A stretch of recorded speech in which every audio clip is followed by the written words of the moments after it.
Good morning, runners. Welcome to the first United Airlines NYC Half course strategy of race week for the next few days. The coach is here. Today, I'm Coach Ben, joined by Coach Roberto. Coach Steve will be here as well during the week as we will guide you mile by mile, almost kilometer by kilometer, through the United Airlines NYC Half course. Roberto, how you feeling today? You excited for race week? Yeah, I'm excited, especially considering we're going to be getting what I consider favorable weather. Today, for those of you who are not in New York City, it's a bit rainy, overcast, but it's still not that cold. So race week, weather's going to be great. Yeah, excited. And I think we went out to breakfast earlier. I start to see some runners that I believe are from out of town here in different languages, but you look at their shoes, you look at their jackets. So like New York is starting to get, the runners coming in.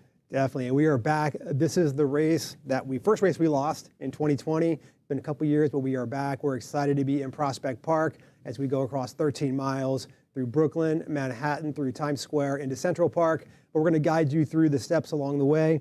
We're going to go through a course strategy here. Let us know where you're listening from. Leave your shout outs. Always love it. International crowd, as always. And then if you have any questions, please drop them in there. We'll do our best to help you out with that. And then if you're going to the experience to pick up your bib today, tomorrow, Saturday, please swing by the running lab. The coaches will be there. The NYRR pace team will be there. Ask your questions. We'll go with the pace team as well. But I guess we'll hit the road. Let's get running, right, Roberto? Yeah, certainly. Let's get it going. So before we start any course strategy, for those of you who've watched this for years and weeks or months, whatever, we always try to have three top things. And they are nothing new on race day, avoid the race before the race, and don't go out too fast. So we'll kind of break that down a little bit so you understand what that means. So nothing new on race day. Coach Ben, what does that mean? Yeah, nothing new on race day is just that. You've been working 8, 10, 12 weeks to get to the start line. You probably worn the shoes you want to wear on race day, worn the shirts, the singlets, whatever you want to wear, eaten the food, tested your fueling. That's what you want to do on race day. Any of those new ideas? Buy the swag. I saw some of the New Balance swag yesterday at the experience. Looks pretty sweet. Hold on to it. Buy it. Wear it Sunday afternoon. Wear it Monday. Wear it for your next training cycle. Hold on to all that. We have a new gel sponsor. Science and Sport will be out there on course. Again, if you haven't trained with Science and Sport, maybe you'd use another gel. Stick with that gel, please. Nothing new on race day. What's the next pillar we want to go over, Roberto? The next one is avoid the race before the race. So in and of itself, that title seems like it's self-explanatory, but what that essentially means is whether you're traveling from far away to be here or you live in the city, make sure you have a good plan in place to get to the race start time with enough time. So that means if I'm in wave 1, I know that I start at 7:20, for example, so then maybe I work back 90 minutes from that to arrive at Prospect Park. And I should know, am I taking the subway, the F, the G, the Q, the S, whatever line I'm taking? Am I taking an Uber? Is my grandma dropping me off? Whatever it is, make sure you arrive with enough time, because whether you're checking a baggage, which if you are, you should also allow extra time for that, or not, you should still be prepared to go through security and screening before you get into Prospect Park and the corrals area. So avoid the race before the race. It's better to get there with maybe more time to kill than get there and cutting it really short and be super nervous. So I always enjoy arriving to the race, taking the subway. There's a lot of excitement, a bit of nervous energy, but you're going with hundreds and thousands of runners. So avoid the race before the race. Give yourself plenty of time. Again, I would say at least 90 minutes before your start time, whether you're in wave 1, 2, 3, or 4. So if my grandma's dropping me off, would that be a goober? Or something different? Or just Welcome to the comedy show. First course strategy, folks. We'll work on the jokes. Come back Saturday. Yeah. We will be crushing it at that point. It's a little early today, but we're doing good. Actually, we'll go quick on the race before the race. Hey, Jay, if you could bring up the course strategy map here real quick. I want to point out the subway lines that we're going on here. Very important. This is where the race before the race will help you out. We have three subway lines, the F and the G towards the top of the screen, and Q on the bottom of the screen. This is where you'll be coming in. The F line is going to be for runners with no baggage. You'll be coming off those trains, walking down to Wellhouse Drive, up to Breeze Hill, in through security. Anybody with a bag, you're going to want to use the Q train or the shuttle, depending on where you're going, but more likely the Q train. Hop off at Prospect Park, walk into Breeze Hill. All the baggage trucks, whether partnered with UPS, will be on Breeze Hill. You can drop off your bags before you go through security. So again, F, No bags, cue, bags, plan accordingly. Like Roberto said, give yourself some extra time.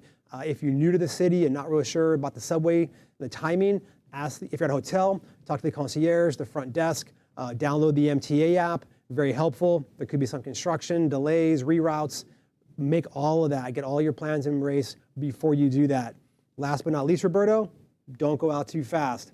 Yeah, don't go out too fast. So you already know what you're going to wear, no worries. You've gone through security, you've gone through the corrals, you're solid to go. So there's going to be, 20,000+ runners and a lot of excitement from us, the Pacers, your fellow runners. The first time this event has been on in about 3 years.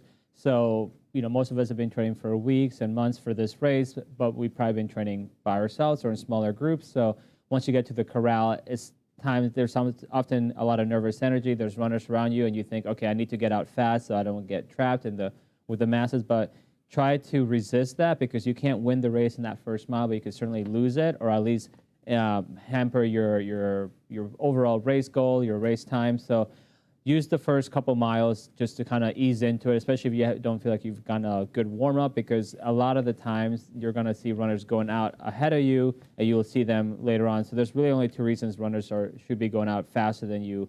If number one, they're quicker than you, in which case let them go because they're just quicker than you. And number two, they're going out too fast, in which case definitely let them go, because chances are you will see them later on in the course. And there's some specific spots where I reckon you will see them. We'll get to the course strategy later, but there's definitely, every year I run this race and some of our other marquee events, I'll pick a few runners that go out ahead of me. I'm like, I think I'll see you at this bridge, or I'll think, for the marathon, I was like, I'll see you on First Avenue or Fifth Avenue. But yeah, don't go out too fast, pace yourself. There's 13.1 miles to figure out your course, your pace, and make sure that you marshal your energies. Absolutely, Roberto. Good stuff. So again, health and safety, #1 priority for any NYRR race, especially our marquee events like the United Airlines NYC Half. Masks are only going to be required in the start area and in the corrals and in the finishing area. You will not have to or are required to wear a mask during the race. By all means, if you're more comfortable wearing the mask when you run, feel free to do that. If not, you're free once you cross the start line. Drop that mask into your pocket. If you can, feel free to discard it if you want. When you do cross the finish line, you will be given a new mask after I don't know if it's after in your health bag or after, but you will be given a mask after you cross the finish line to put that back on in the finish line walk off. So again, masks required. Start village area, in the corrals. Once you cross the start, feel free to take that off.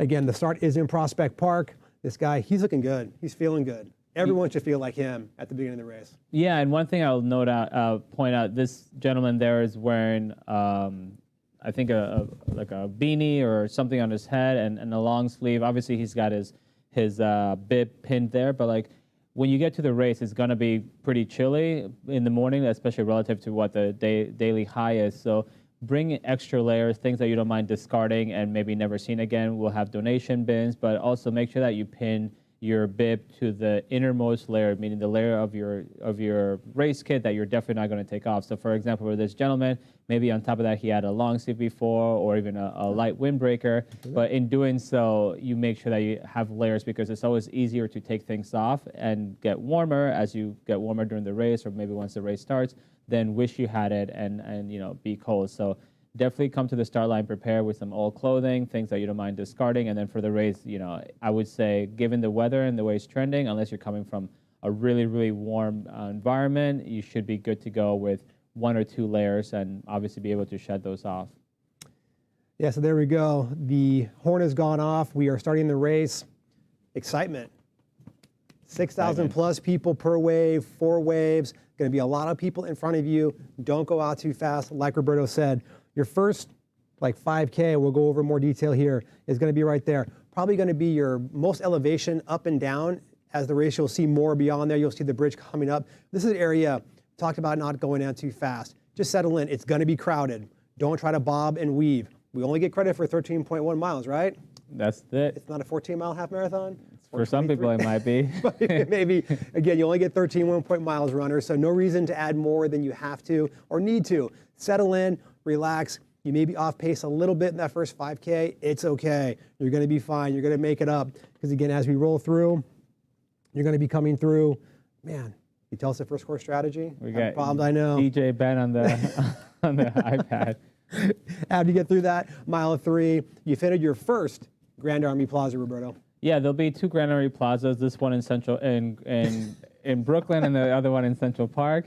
So what's important to do here, we'll touch on it pretty soon. We have pacers. They'll be in many corrals, and some of you who come into the experience will be able to meet them. So our pacers will be running with these sort of things. So, like for example, this is a 2:30 pacer. So I'm trying to finish the half marathon in 2 hours and 30 minutes. On one side, I'll have this.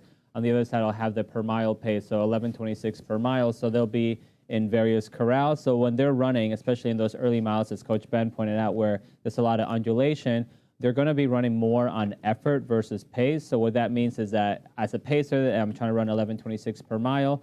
Most likely, I'm not going to hit that in that first mile going up Battle Pass Hill, or I'm not going to hit it on certain parts of Flatbush Avenue. Flatbush Avenue will go up, will go down. So I might hit 11:30, 11:35, but then on the downhills with the same exact effort, I'll probably hit 11:15, 11:10. So it's important for you to do the same thing. Obviously, if you're running with a pacer, just follow them. But if you're running by yourself and you have a goal time in mind, just focus on effort versus pace. So say you're going to run the same even effort, knowing that you're going to slow down a little bit on the uphills, but with that same effort, you'll make up for it on the downhills. And I always like to use the example specifically to the TCS New York City Marathon, where each year I run my first mile almost a minute to a minute 20 slower than my second mile, and both of those take place on the Verrazanos Bridge. But the first mile, there's a lot more people in the way, and it's the biggest climb of the race, so it's nice that we get it out of the way. But then the second mile, we're descending down towards Brooklyn on the backside of the bridge. It starts to open up a little bit, but literally just with that same effort, I usually run about a minute to a minute plus faster. So not so drastic here with Flatbush or even running in Prospect Park, but again, effort versus pace. Absolutely, it's very important to remember that, because when you come off of Grand Army Plaza, you got 5K in, then you probably got about 1.5 miles, 2 miles as you make your way down to the Manhattan Bridge. And like Roberto said, if you conserve the energy, don't waste it going up and down, trying to bob and weave. By the time you get here on Flatbush Avenue, you'll probably have some cleaner air, probably people around you all about going the same pace. You're going to be falling into your race mode here, probably taking your first nutrition break at some point around here. But if you're with the pace team, they'll be guiding you along the way. Hey, Jay, if you could bring up the pace chart, we'll go ahead and show you, because the pacers will be spaced out throughout the corrals and the waves. You see here we have wave 1, 2, 3, and 4. The pacers will be in every corral and every wave. So if people looking at wave 4 right now, the 3-hour pacers, they're both listed in Corral E. Actually, Anthony, fantastic pacer, will be in Corral F. Everything else is good there. You'll see a few names on there that you may recognize. Coach Steve, he'll be in wave 2. I think that's Corral D. He'll be in there doing 2-hour pacing. I'll be in wave 3, Corral B, doing 2:10. These are the best pacers. I've used our pace team before for my own races. These people know what they're doing. They absolutely will get you to your finish line in the goal time. As Roberto noted, what the pace time is there, like if you're going for 2 hours, those pacers are gunning for 1:59:30. They're going to get you in well within that. Don't feel you have to stress out at the end. They're going to guide the way. They'll point out where the water stations are. They'll let you know when a hill's coming up, when it's going to be going down. They'll give you all the tips and tricks. All you got to do is follow, have a good time, and they will get you to the finish line. If you're coming to the experience, our pace team will be there as well. You'll be able to talk to members of the pace team, maybe not the member or the person you may be going with on race day, but all of them will be there to help you, guide you along, answer the questions, kind of calm those nerves down. And speaking of questions and shout outs, Sam, we're ready to go to those? We are good to go. Let's get some shout outs here. Joe from Downingtown. I know where that is. I got friends out in that area. Yes, in Pennsylvania. Is it really? Yeah. Good thing you're here. Shout out to Joe. We got Stacy from San Francisco, flying in 2 hours to New York. So, Stacy, let us know in another comment. Are you watching us from the airport, or are you still at home? Because avoid the race before the race should also apply for flying. So obviously it's not an international flight, but hopefully you're at the airport already.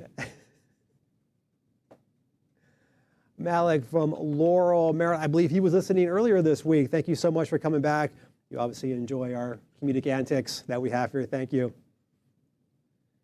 Misty, at the airport in Orlando, Florida. All right, so that's somebody who's at the airport. Shout out to you. Make sure that you don't bring liquids above 2 ounces. Take off your shoes when going through TSA. We all Laptop's got to be out in a separate bin. Hopefully you're flying United to the United Airlines NYC Half. See how I could, bring it full circle. But yeah, safe travels, and we'll see you Sunday. Jay from Doylestown. I mean, that's in Pennsylvania as well. Yeah. I'm good like that. Mr. Pennsylvania over here. I know. I've been there twice. All right. We got Lou up in Westchester. All right, we're in Westchester. That's my old stomping grounds. There you go. Shout out to Mount Kisco and Fox Lane. Mindy in Newton, Mass. Welcome. So, Newton, Mass. Okay. Is it Newton or Newtown? Newton? I don't know. Jean Marie from Toronto, Canada. All right. We'll see you Sunday, or are you just watching? Let us know. Arnell, hailing from Baltimore, Maryland. Wonderful area. Thank you so much. Hopefully we see you maybe for this race, the United Airlines NYC Half, RBC Brooklyn Half. We got lots of races coming up. Tim, Diamond Beach, New Jersey. I know where New Jersey is. I never heard of Diamond Beach. It's a beach. What more do you need to know? It's in New Jersey. It's in New Jersey. All right. It's not a beach day, though. And another beach. This one further down the coast, Melbourne Beach, Florida. It's warm down there. And hopefully not raining like it is here. We got Sarah from Northfield, New Jersey. So we got New Jersey, Pennsylvania, and Maryland. Those are the leading states right now. Anyone from across the pond? Maybe we'll get our first European shout out. What do we got here? Indu from Hillsborough, New Jersey. New Jersey repping strong. That's across a pond. Hey, there we go. Yeah. It's a pond. Andrew, cheers from the Upper West Side. We've been there before. Yeah. A couple times. Yeah. Jeff, Westchester. Make sure they're coming in strong. Right. There you go. Thank you much, Jeff. All right, Katie from New Paltz, New York, which New Paltz is a nice area, and I was speaking to somebody the other day, and they called it upstate, which New Paltz is not upstate, okay? For the New York City dwellers, New Paltz is not upstate. Not? No. Okay. No. Noted. Ricardo from Jersey City, New Jersey. That's across the pond again. River, pond, it's all the same. I'll skip rocks. There we go. Thank you so much, Ricardo. Meg, start like a tortoise, finish like a hare. Getting stoked. There you go. I mean, the old tale, tortoise and the hare. There we go. Yeah. Lori, I fly to New York City from MCO tomorrow for the race. MCO. God, I know so many airport codes, but Missouri? No. I'm not sure. We'll Google that one for us later. Yeah. Or our in studio, we'll get back to you on that. MCO. I'm mad at myself for not knowing an airport code. I know MSY, man. Alexandra from Queens, New York. Welcome.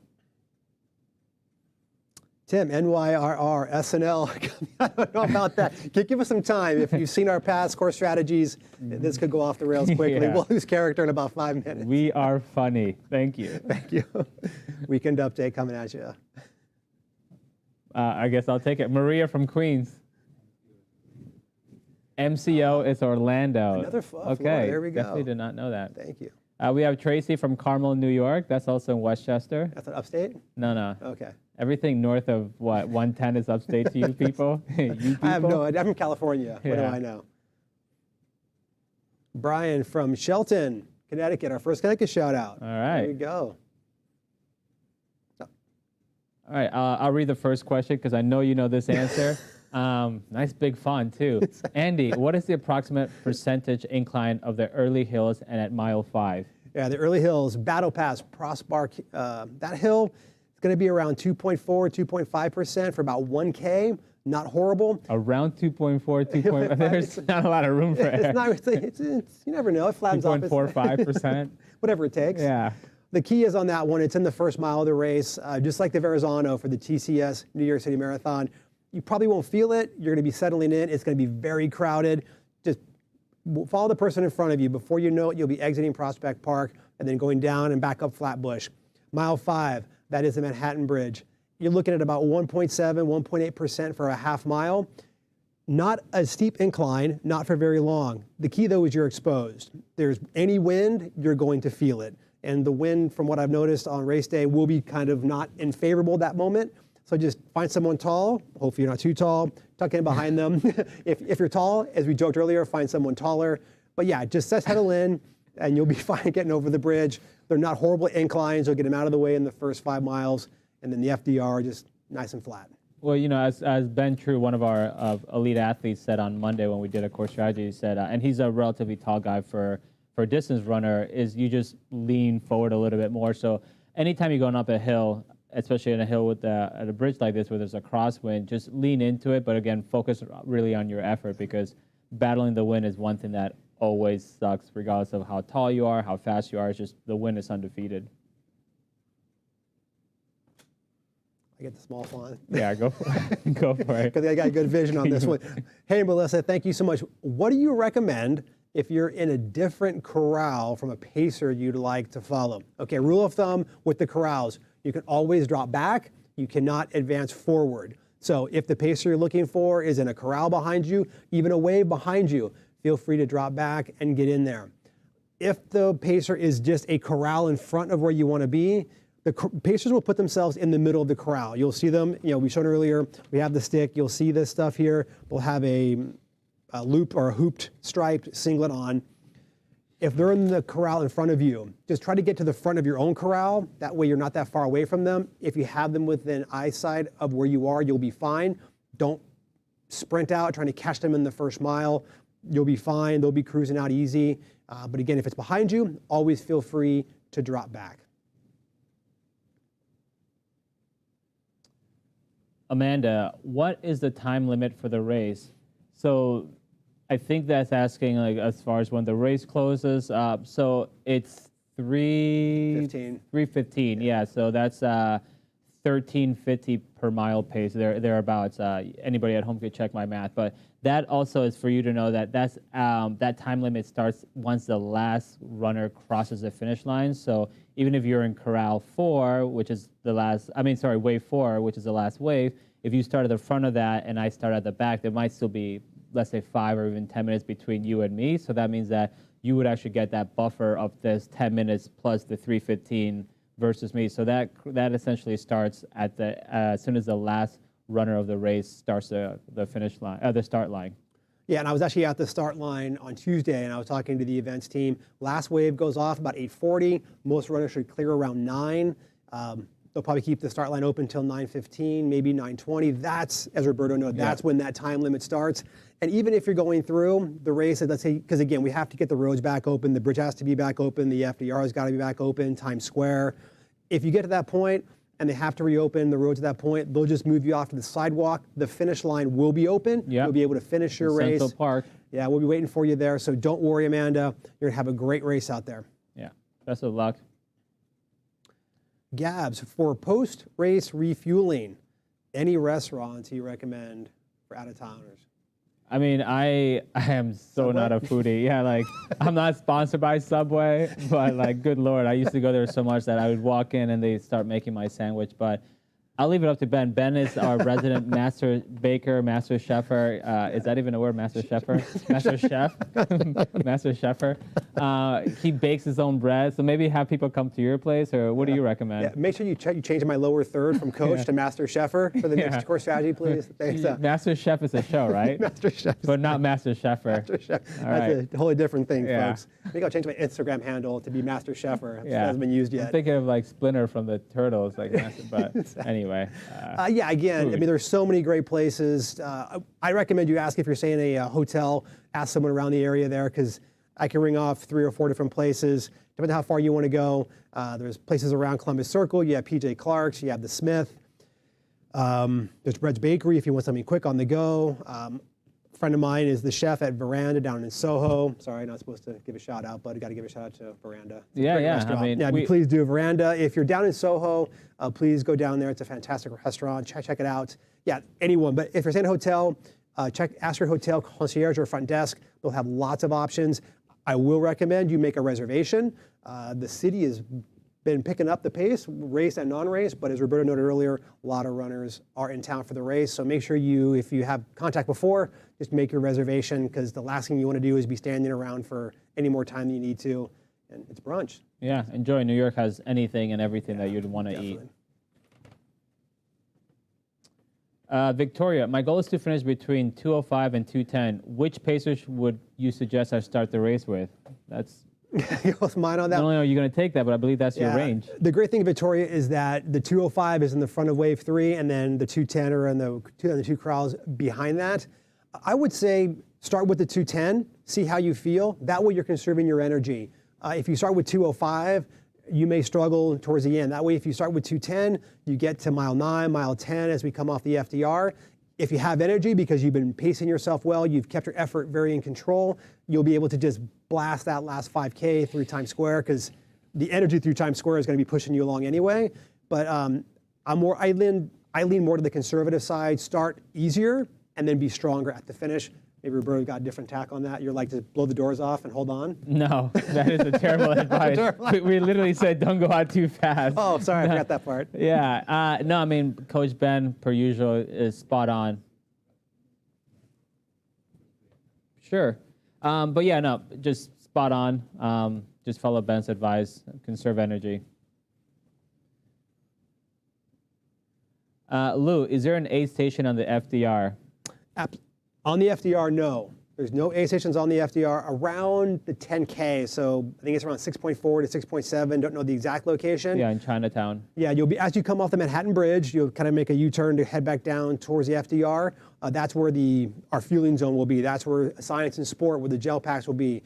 Gatorade and water will be at all the aid stations. AJ, if you want to bring up the course map, I'll actually show the hydration spots up here as we go through.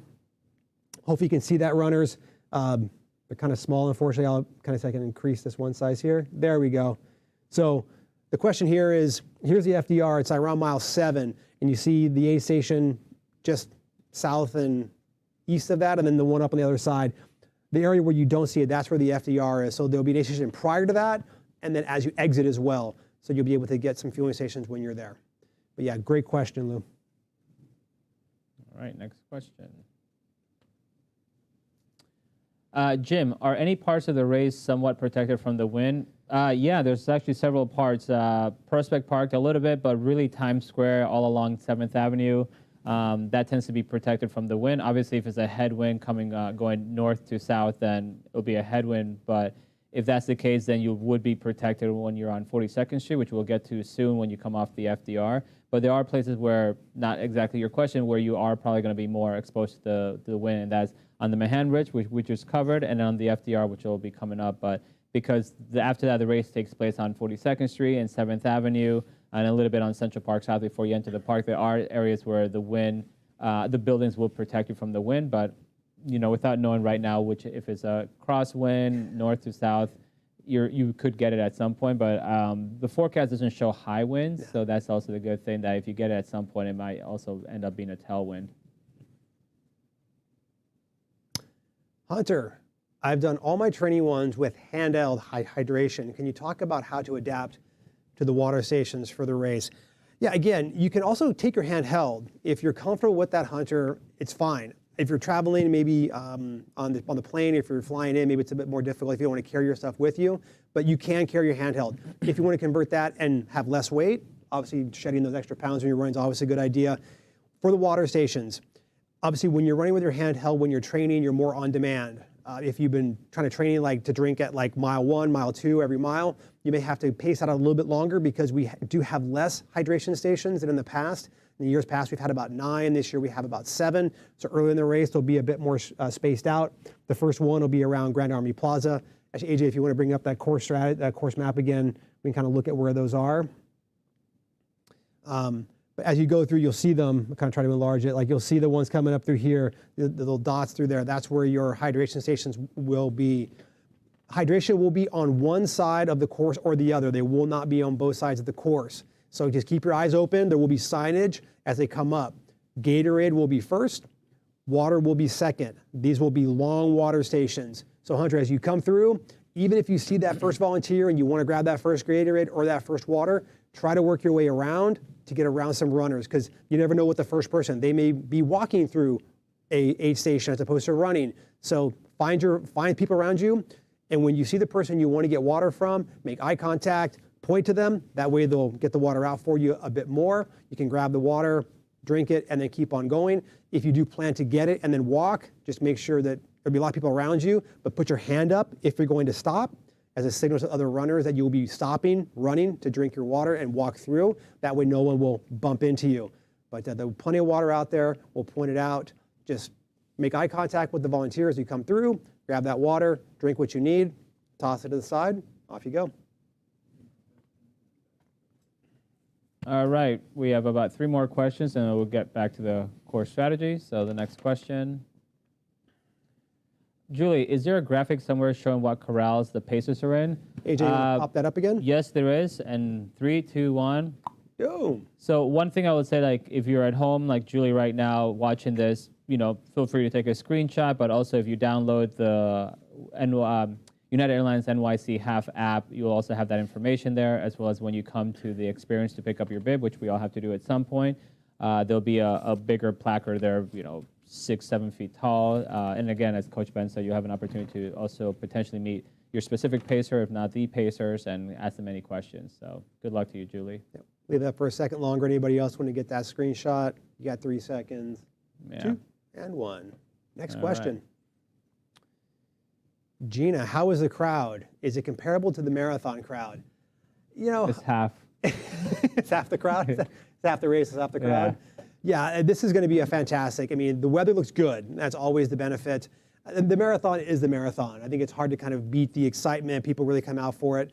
You will, in Midtown, as you come off the FDR onto 42nd around the UN, you make your way up 42nd Street to 7th Avenue, Central Park South. When you need the crowd will be there. The only areas you will not have anybody cheering for you is on the Manhattan Bridge and on the FDR. Anywhere else on the course, people will be out there cheering you. There'll probably be a lot of people out at Grand Army Plaza, both in Prospect Park and Central Park. The crowd will be there. 25,000 of your closest friends will be there running along with you, and they'll carry you home. Have a great race, Gina. Stacy, other than the elevation in the beginning and the windy bridges, are there any other challenges for the rest of the race?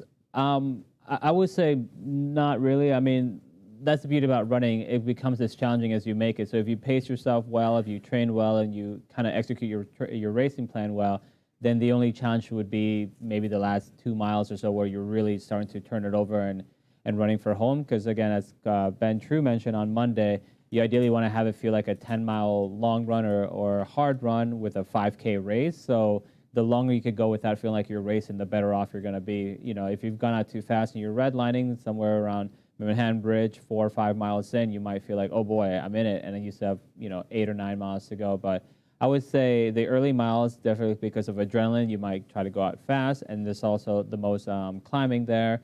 And then after that, I would say it's deceptive, but coming off the FDR, it's a road for cars, so like there's an off ramp, and there's a little bit of a climb there onto 42nd Street, which on the elevation profile, it doesn't show it too well, or it doesn't do it justice, but it is a bit of a climb, and you're far enough away from the start line and also far away enough from the finish line where you're kind of in that no-person land where you feel, I'm tired, I'm starting to feel the effort, and now I have this little lip, and I'm climbing onto 42nd Street. So there's something to be mindful of. But again, executing your race plan and strategy well will set you up really well to kind of handle these challenging areas. Perfect. Yeah. And we're kicking over back to course strategy. We've talked a lot about Flatbush Avenue. We talked a lot about coming down a hill, but now we're coming up on the Manhattan Bridge. Great video here showing what it looks like. Roberto, run us through, walk us through. Get us windy. What are we doing on the bridge? This is a little video I took myself with my GoPro, just pogo stick. But no, this is just a great illustration of what the Manhattan Bridge looks like. So for those of you who are local to New York City or even out of town, it's always closed to pedestrians. Obviously, it's a bridge, but the cool thing is blocked off, so you'll have it all to yourself. You get some great views on your left or your right or your east or your west. And a day like on Sunday, it'd be fantastic. Don't be surprised if some people stop and take photos. We see it every year, especially in the Verrazano Bridge as well during the marathon. But what's important is right around here, the bridge peaks around 5.3 miles, and I say around that because Coach Liz Maiolo kind of quoted that yesterday, and I know she's run it 12 times. So just make sure to conserve energy there, because I feel like for me the race starts right after the bridge, between the bridge and FDR. So when you're coming onto the Manhattan Bridge, just be prepared to again run that section more on effort than pace. Again, our pacers will be doing the same thing because it is a steady climb. Coach Ben said it's 3 point It's about 1.8. 1.8% incline, which mile. if you have a treadmill or you have access to one, if you put your treadmill on almost 2%, you'll feel it a little bit, but not too much. But again, imagine running it at 2% for half a mile, 1 kilometer or so, after having run already a solid 4 or 5 miles. So, it's enough to kind of feel it. But again, if you back off and you just focus on effort, it's a great bridge to get over and enjoy the views. It's a bridge. Get over it. There you go. Is that how it works? And again, what goes up must come down. Exactly. So the 2% up, half mile, congratulations. Just how we calculate it for you, you get that half mile back down. Stay with what you're going on there. After we come through there, you're going to make a sharp U-turn and enter the FDR. That's how you want to feel in the FDR right there. Arms in the air, you're feeling good. This is probably the flattest part of the course, and it still does roll ever so slightly. But it should be at this point, you should feel comfortable. Your race plan should be pretty much in place. You probably already came through the fueling zone at 6.14 to 6.7. Grab some Gatorade, grab some water. If you're using Science and Sport, the gel sponsor will be out there. There'll be a plethora of flavors to choose from. Or again, stick with what you've trained with. Nothing new on race day. Because at this point of the race, Bert talked about your mile 7 in. You want to make sure you're still, you're feeling the effort. You're 7 miles in, but you still have a lot left in the tank to get over the FDR as you roll through.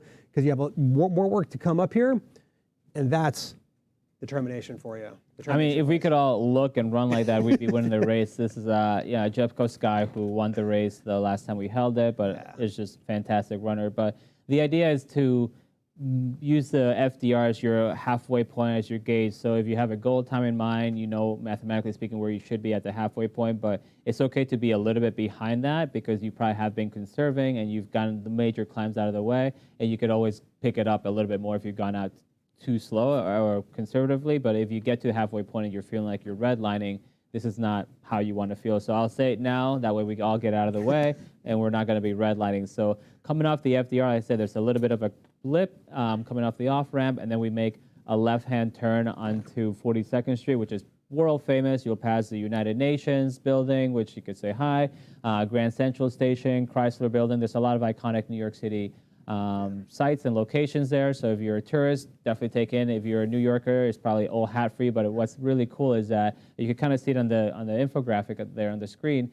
There'll be people lined up on both sides of the street. So year after year when I've run it, this is where I usually start to feel the support of the crowd, because you just come off about a 2+ mile stretch on the FDR where there weren't any spectators or supporters. Same thing with Manhattan Bridge, and here is like, okay, welcome to Manhattan. You could kind of sniff the finish line a little bit, but there's still obviously 42nd Street that you're on, and then making that right-hand turn onto 7th Avenue. Absolutely. This is where you want to just huddle in and get going. Feel like that as you make your way on 42nd Street. It's 42nd Street. I mean, Times Square is closed down twice a year. Once for the ball drop, December 31st, January 1st, and other time for this race. Take it in. The old course, when we came out of Central Park and went down the west side, Times Square was around mile 7. On the new course coming from Brooklyn, this is mile 10 to 11. This is where you need that kind of kick in the pants. You want to get there.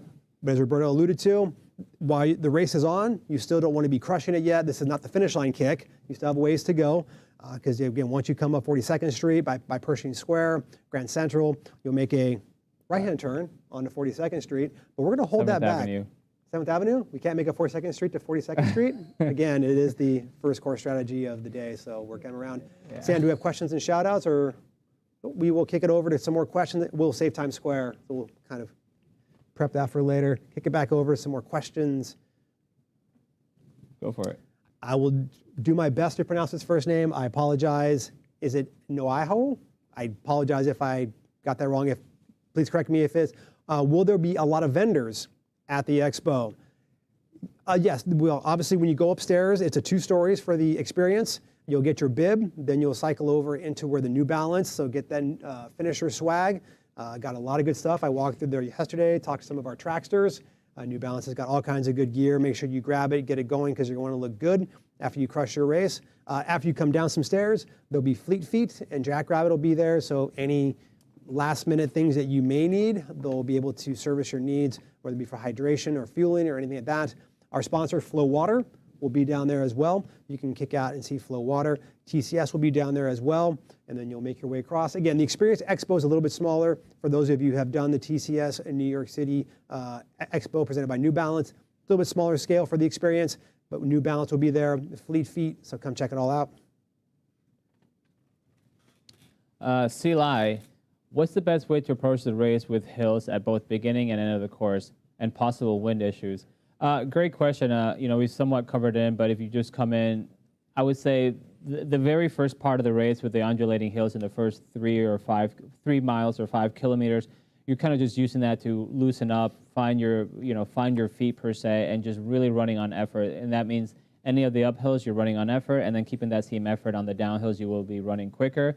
And then when it comes to wind, the same thing, kind of put your head down. Coach Ben said earlier, if you could obviously find somebody running around you who's a little bit bigger or taller, use them as a shield, but also be prepared that they might be annoyed. I'm one of the people who I routinely swerve across the road when I see somebody, using me as a shield, because I'm like, come on, like, just run your race. But, definitely just run on effort on any of the uphills, and then the downhills, that effort will correspond to a quicker pace. And the same thing with if you're facing a wind, whether it's a headwind or crosswind. Obviously, if it's a tailwind, then you just continue going and you just get a bit of an extra boost.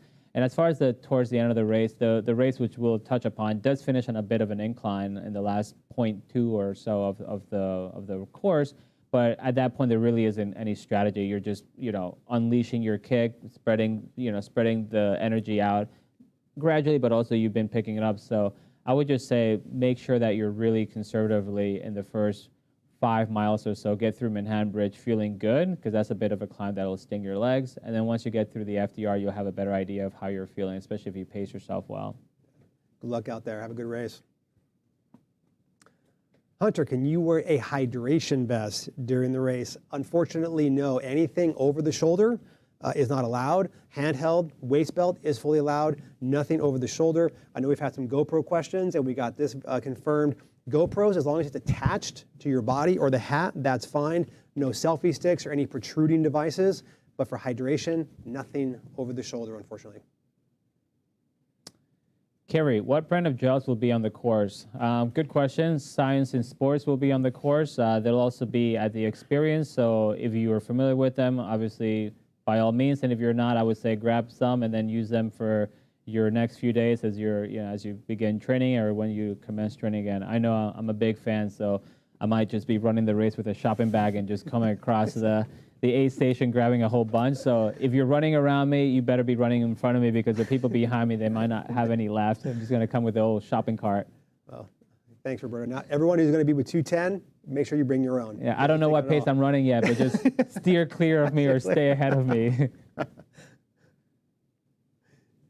Dennis, what's a reasonable amount to improve your pace from your training runs to race day? Depending on what your long runs have been at, you've probably been about 30 or 40 seconds, potentially slower than what your race pace is. Maybe you've done some race pace training as part of a tempo run. So you probably should have practiced what your race day pace would have been by this point.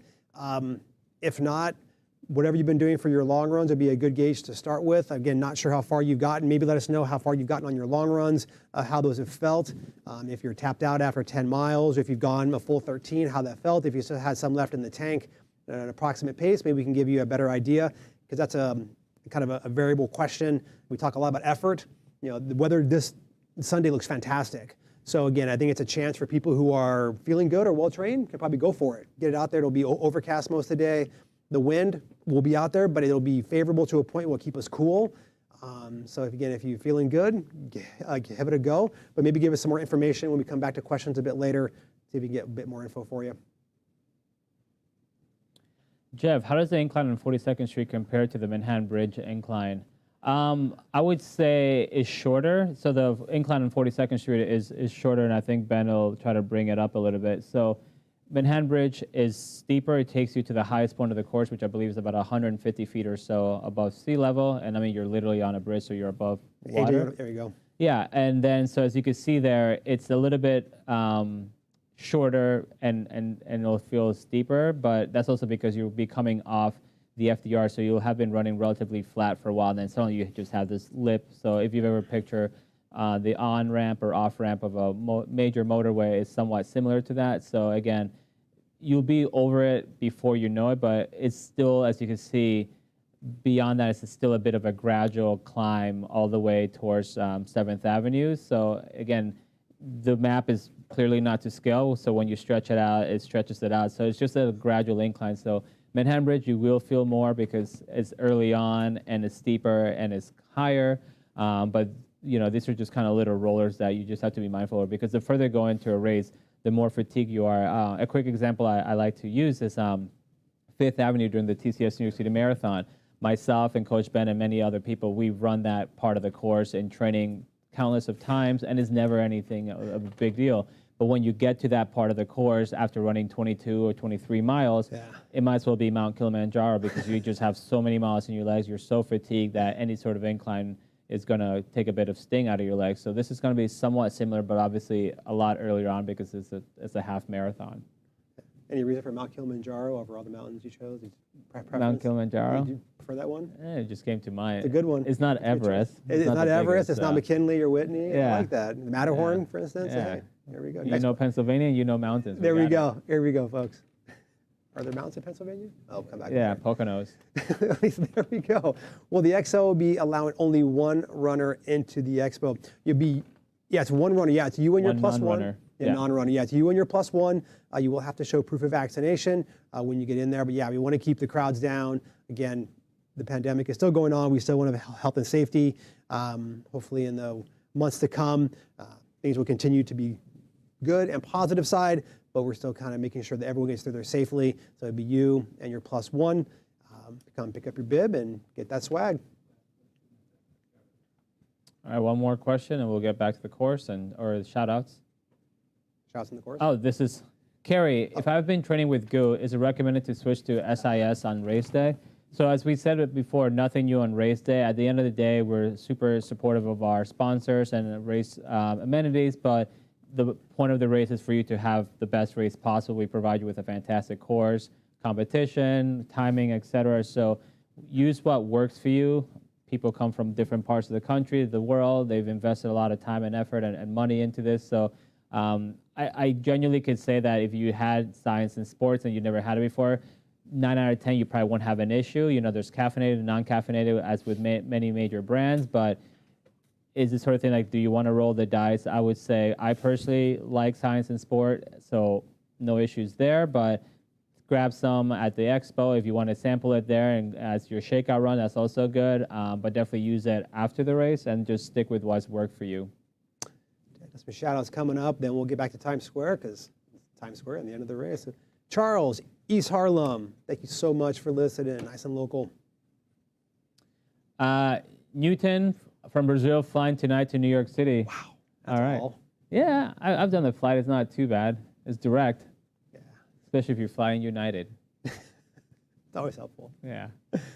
Jim from Pelham, New York. Upstate? Yeah. Or No, that's Westchester. Oh, God. Yeah. Sorry. I'm learning. Kate in the Bronx. There you go. There we go, Kate. Kate Lynn, West Hartford, Connecticut. Another Connecticut listener. Thank you. Yeah. Vanessa, Lexington, Kentucky. All right, we'll see you Sunday. Cecilia, shout out to the Fueled by Donuts running group in Montclair, New Jersey. I mean, Fueled by Donuts, I'm in. Yeah. Where it's obviously in Montclair.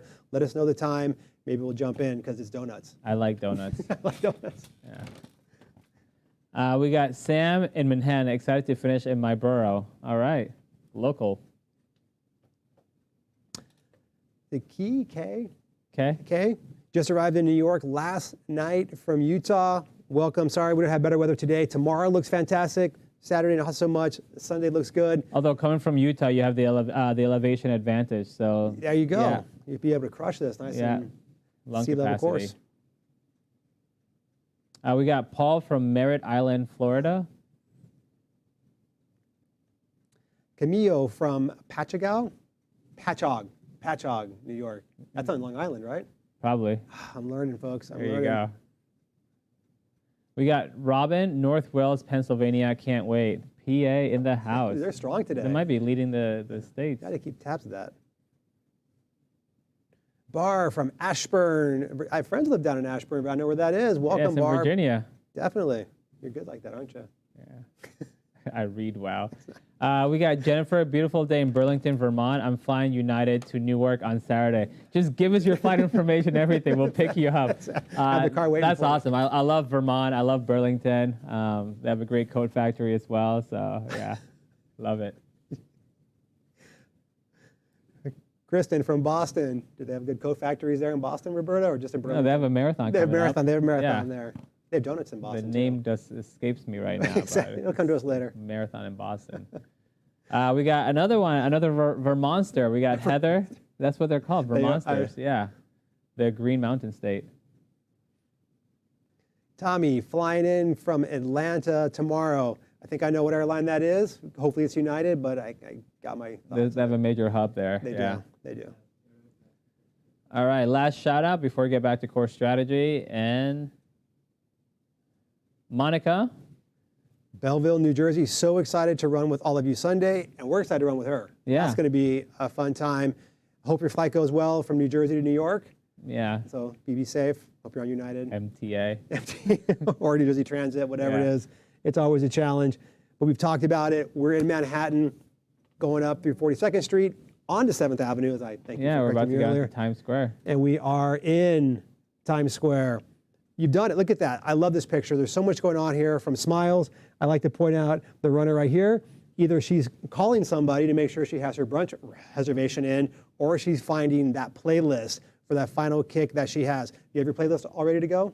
No. No, you don't have a playlist? I don't have a playlist. You No, have a thing queued up? I don't run with AirPods or music. I really like to just take in the sights and sounds. And you know what's special about Times Square, which you'll probably see in the next slide, is not only are you running there amongst yourself and the other runners, but we also have the NYRR Rising New York Road Runners Kids Race. So they'll be running about 1,500 meters, 1.5 kilometers, or almost a mile. So they'll be running, as you can see there, right next to you, parallel to you, and they're running only, quote unquote, only at 1,500 meters at the longest, some of them even shorter. So they're going to be going all out, and they really get a kick out of cheering on the adult runners on the other side, and also sometimes just trying to race them. So it's You a know great, she's racing them. Yeah, You yeah. know I she mean, like is. sometimes like you're not racing me, but I'm racing you. So it's great every year that we've run it. I've run up that part, and it's one of my favorites. So when you're in Times Square, you soak up the energy, you soak up the lights. It's completely close to us runners. Cheer on the kids. They'll either cheer you on or heckle you, as kids tend to do. But you also are so close to the finish of the race. So at this point, you can start to really visualize the finish line and use that to kind of pull you through, because there's so, relatively speaking, little left, about 1.5 miles, 2 miles, depending on obviously where on Times Square you are, that you are still obviously trying to be responsible and pace yourself, but you're also starting to realize, okay, I don't have that much left of the race. I have enough energy. I think I can start to pick it up. If I run the last 2 miles in this or the last mile in this, like this is where we all start to become a bit more athletic, and we start to figure out, okay, in order to get under 2 hours, I need to run these last 2 miles in 16 minutes or what have you. So use that energy of Times Square, the kids run, and start to pull you through. Yeah, it talks here on this slide, breathe easy as you can, relax your shoulders and face. Key points here, because you will be feeling it. There'll be a ton of energy. It's Times Square. Your playlist is ready to go if you have that. We don't talk about Bruno though, right? We do not talk about Bruno. Okay, don't talk about Bruno, so we're not going to go there. You've come out 7th Avenue, Central Park South, mile 12, the home stretch, mile 12 here. A lot going on in this picture here that we'll go over. We have lots of feelings about this picture, but this is where it's on. You've got a small little incline behind Central Park Zoo as you come to the second Grand Army Plaza of your day, this one just outside Central Park on 5th Avenue. As you make your final climb into Central Park, you want to be, if you're feeling good, again, race day is race day. These people over here are looking good. They're feeling good. This guy's, he's struggling. You can see that. It's okay. I've been there. I know what that feels like. Maybe you went out too quick. Maybe the feeling strategy. I paced you while you've been there. Oh, man, you had to go there, didn't you? Yes. Queens, 10K a few years ago. 2018. Yeah, if he remembers the year. I try to block all that from my memory. Couldn't be there for that year. Carried you across the finish line. We almost had to call an Uber or an ambulance. I don't know what it was. The Goober earlier. But yeah, this is the final push here, folks. You really want to get going, feeling good, get those knees up, drive it through. This is it. This is where you're going for. All the work that you've done is going to follow you up into Central Park as you make your way through. Look at that face. Yeah, another thing I love about being in Central Park is you get a combination of the fans and friends and family who are in there to cheer you on, and they know that this is the last stretch, so they need to be super supportive and help pull you through. But then you also get, especially on a day like Sunday where we're going to get such great weather, just like the regular Central Park participants, the tourists, the people who are out there jogging and doing their own thing, and they obviously understand there's a race going on and they respect it, but they're just like, this is bonus entertainment for us, so they really tend to cheer you on. So be prepared to get cheered on by complete strangers who happen to be out there also working out and exercising. But yeah, once you enter the park, as you can kind of see there on the elevation profile, it is a bit of an incline and undulating hill, so you're going to run on Central Park South. If you're familiar with Central Park, you enter, and then you're going to be running counterclockwise on the drive, and there's a couple little climbs there, then it flattens out, then it climbs, but you'll be heading north on the east side in Central Park up to 72nd Street, or we call this 72nd Street transverse, so you'll make a left-hand turn there, and for about 400 meters or so, it'll flatten out, and then you'll go downhill, so you can really start your kick. At this point, you're just not going all out, but you're pretty close to it. I would say on an effort scale, you're running around 8 to 9 out of 10, so you're still leaving a little bit, but as you're running across the transverse, you dip down a little bit, but then the reason you're saving some is because that last 0.1, 0.2 or so, you turn left off the 72nd Street transverse to get onto the west side of Central Park, and the hill, you actually have a bit of an incline to the finish line, so the finish line for the United Airlines NYC Half is very similar to location-wise to the finish line of the TCS New York City Marathon, except for the marathon, you come uphill running it this way.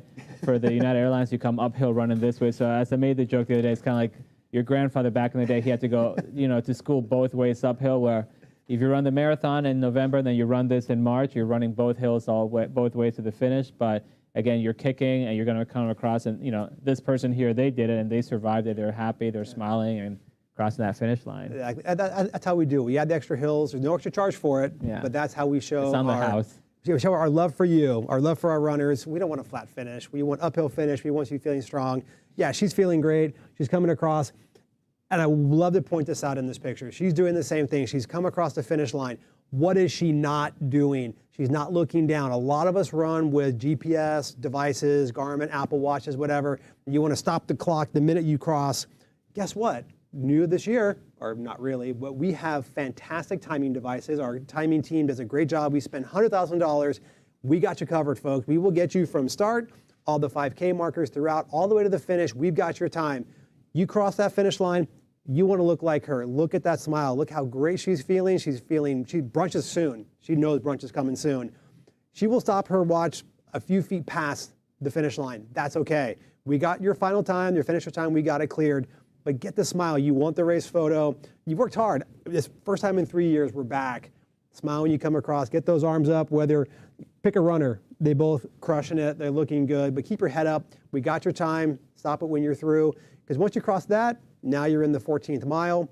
Wait, half marathon's only 13.1 miles. What's the 14th mile, Roberto? So the 14th mile is what we just generally call the walk-off area. Once you cross the finish line, recovery starts immediately. So that doesn't mean that you have to run an extra mile or even walk a mile. There'll be a frozen zone, which is only for those runners in the race and volunteers. So you cross the finish line, pump your arms, get an awesome photo. A volunteer will hand you your medal, which is really awesome. We've seen it already, as well as a recovery bag from our partners or Hospital for Special Surgery, or HSS. In there, they'll have a spare mask that in case you have thrown off your mask, you need to put that on. But they'll also have water, maybe an apple, just a few things that you could eat and drink, just because as soon as you finish the race, recovery starts, and you might not be feeling hungry, you might not be feeling thirsty, but it's important to refuel as you had been during the race. So you'll continue to walk through that. And then there's also something called family reunion. So that's really good for most people, but the advice I would give, with about 20,000+ runners finishing, coming through in different intervals, as well as friends and family around, there's sometimes something called cell phone saturation, where you might not have as great reception as you typically do. Or if you've run the race like Coach Ben and other people with music, then your battery might have died, so you don't want to rely on that. So that's why it's important to make a plan with your friends and family if they're going to meet you, where to meet, and maybe the time. But at the same time, by downloading the mobile app from the Apple Store, or the Android, or the Google Play Store, what you'll be doing there is putting in your number, your bib number, or you could put in the name, for example, Ben Delaney. put them in, you'll track them. It'll say, hey, Ben has crossed the 1 mile mark, 5K mark, whatever, and it'll actually show you when they're projected to finish and also when they have finished. So that way it takes the guesswork out. Okay, Ben finished at 10 a.m. He should be clear through family zone and frozen zone area in 20 minutes. And I know that we're going to meet at, the coffee shop on 67th and 5th Avenue, for example. That's a pretty good walk after the race, Roberto. Yeah, well, that's where in my hypothetical example, that's where you're meeting. So stick to it. Exactly. So, yeah, I've got like 800 people in my tracker already. So Jesus. Get that. I like tracking a lot of people, So you're telling us there's no limit to how many you could track? There may be, I don't know. I like a lot of people in my tracker. And then again, also when you're picking up your bib, they'll have this handy dandy event guide. Grab this as well. It'll have all kinds of information. The start, the finish will be right on there. You can open it up and there'll be all the wave times. So again, if you have the app, it's great. But again, cell phone saturation, as Roberto pointed out, will be kind of dodgy as you come across. And this is a good way just to kind of have information that you may need or to your loved ones to have out there when you're going through. But definitely have that area marked out before you cross it, because the last thing you want to do is have to enter the 15th mile, which could be wandering the most. That's the lost and found zone. Yeah, there's no 15th mile in anyway. Yeah, if you're on the 15th mile, you might as well just grab a train and go somewhere, or just sit down and hope they find you, because realistically. Ben will come and rescue you when he comes through in 210, 205, yeah. 209.30. Yeah. So that's it for the core strategy. If we have any more questions, we'll go to that. But hopefully that has helped everybody feel more secure. And now just tosses your questions. Steve, do you have recommendations for my spouse as a spectator to see me as many times on the course as possible? Yeah, this is always a good one. Depending if you're local, it's a bit easier because you're more comfortable with the subway or mass transit, public transportation. If you are traveling from out of town, you may want to find some areas. We pointed out earlier the Q train. Actually, let me see if I can bring it up here.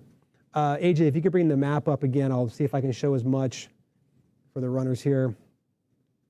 So I'll try to make this as large as I can. The Q train is down at the start line, the Q and the F. And then if you come up into Times Square, the Q and the F are there as well at mile 12. So if your loved one comes down with you to the start, they'll be able to see you in Prospect Park, Grand Army Plaza, in that area. Then they'll have to get themselves to the Q or the F train up to 42nd Street, Port Authority, Times Square. And then they can jump off and see you anywhere from Times Square to mile 12. They can come on 7th Avenue. That's probably your easiest way to do it. There are some other options, but at least this way they can get there to see you twice, and then they can head cross town after you're done, because you're going to be coming through. The end of the race will be over here, and then they can meet you over in the family zone or wherever your predetermined location, the coffee shop on 6th, 7th, and 5th. Yeah. Roberto. Imagine one actually exists on 67th and 5th. I'll Google it later. Yeah, like what is on 67th and 5th? Probably a Dwayne Reed. That was safe. Really? Shocker. Yeah, just go on a limb. Okay, Ms. Diaz, are headphones allowed? I would say they're discouraged, but obviously it's hard to police. But the reason is we discourage them, and we try to tell runners not to, which is the definition of discouraging, is because we want runners to be safe first and foremost. So, for example, if I'm wearing headphones and I'm running, I'm rocking out to jock jams, listening to my music. I might not be able to hear Coach Ben or somebody else coming behind me and saying, hey, on your left or on your right. And, the roads are close to other pedestrians and other cars and vehicles, but that doesn't mean that I can't get in the way of Ben, maybe at an aid station or just I'm crossing over. So it's not encouraged. What I say, if you are going to wear headphones, maybe, especially if they're like the AirPod types, maybe just leave one in. That way you have one free ear, or at least put the volume low enough that you could definitely hear the ambient sound. But in short, I would say don't, but I understand that people train that way and they need to. It kind of helps them out on race day. Dennis, I've had a few long runs, 10 to, I think he asked earlier. There we go, around 8 to 8:10. I believe I can improve on that on race day. What's a reasonable improvement? Well, if that 8 to 8:10 was like a somewhat comfortable long run pace, you could probably go down 15, 20, maybe 30 seconds, a bit quicker for a race pace, because the race itself, you'll just feel the energy. You'll probably be a little bit faster. What I probably recommend you do is the first 5K, stay within this pace range. It probably won't be tough because it will be pretty crowded. And then once you get on Flatbush, on that downhill, as you make your way to Manhattan Bridge, see how you're feeling at that point. You probably got your fuel plan in place. Pick it up a little bit, see how you feel. But like we talked about before, the bridge may be a bit challenging. Take care of yourself there. FDR will roll a little bit because you want to get to 42nd Street as you come off the FBR. feeling good. So if 7:45 feels good, 7:40, I think that's a reasonable potential of where you're going to be, because we have favorable conditions on race day. It won't be too hot or too cold. You'll probably be just wearing a shirt or a singlet and shorts. But have a great race. I'm going to add you to my tracker so I can find out how you do. You're just going to put Dennis? I got him, don't worry. All right. Well, I'm sure you won't get many people. There'll be only 2, I'm sure. Yeah. Traveling runner, I love it. I love that name.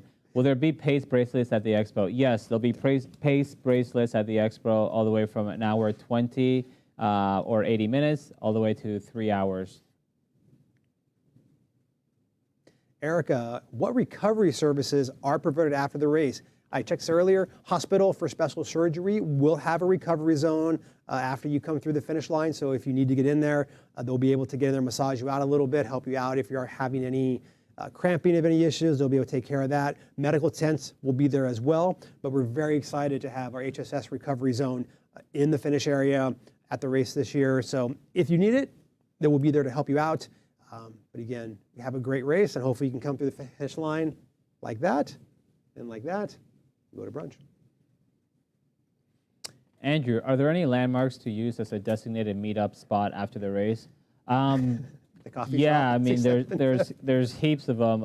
It's New York City. I don't know if you're staying on the east side, west side, or in any of the other boroughs, but yes, there's no shortage of landmarks. But I would say more than a landmark, use a specific address. So when if you haven't traveled yet, or if you've arrived, get on your Google Maps and like, okay, this is where my hotel is, for example. Let's meet on the corner of 57th and 8th or what have you. And once you see that as the street, maybe there's a tall building or something. But yeah, it's New York City. It does not lack landmarks. See if I can find this. All right, last question. Oh, there we go.